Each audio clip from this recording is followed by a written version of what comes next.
जय शिवराय।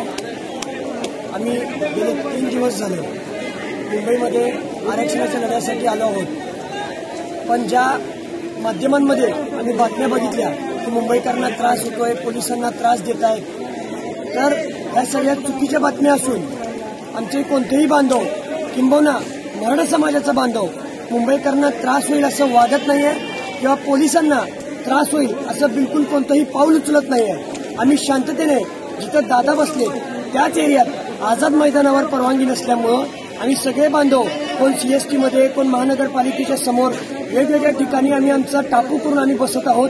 शांततेत अगदी कोणताही गोंधळ न घालता आम्ही आमच्या याच्यात काही खेळ करत असतील, काही विरंगुळा करण्यासाठी काही वेगवेगळ्या प्रकारे कोण कबड्डी खेळत असेल, पण शांततेत अगदी चालू आहे।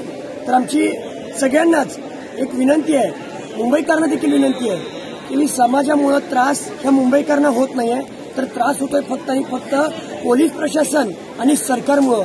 कारण यांना 3 महिन्यापूर्वी 4 महिन्यापूर्वी संघर्ष होता, मनोजदादा जरांगे पाटील यांनी अल्टिमेटम देऊन की आम्ही 27 तारखेला मुंबईत येतोय, तरी यांनी 4 महिन्यात आमची कोणतीही दखल न घेता आता सांगतायत की आम्हाला 2 महिन्यासाठी अभ्यासाला द्या, 1.5 महिन्यासाठी अभ्यासाला द्या।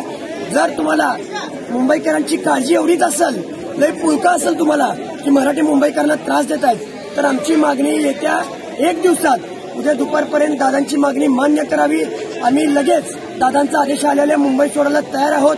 त्यामुळे मी मुंबईकरांची पुन्हा एकदा आमच्या समाजाकडून जर काही चुकीचं पाऊल उचललं गेलं असेल तर मी पूर्ण मुंबईकरांना, संपूर्ण पोलीस दलांची अतिशय दिलगिरी व्यक्त करतो।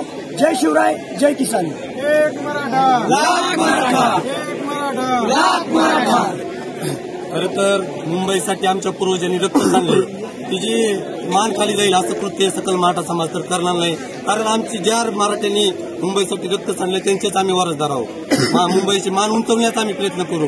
आज मनोजदादाच्या उपोषणाचा 4था दिवस आहे, पण सरकार त्यांच्याकडे गांभीर्याने लक्ष देत नाही। सरकारनं आम्हाला आरक्षण द्यावं, आम्ही मुंबईतनं जाऊ। आणि मुंबईकराला आमची विनंती आहे, सरकारला म्हणावं तात्काळ आरक्षण द्या। आणि मराठ्यामुळे नाही तर सरकारमुळे मुंबईकरांना त्रास होतोय, एवढंच आमचं सांगणं आहे।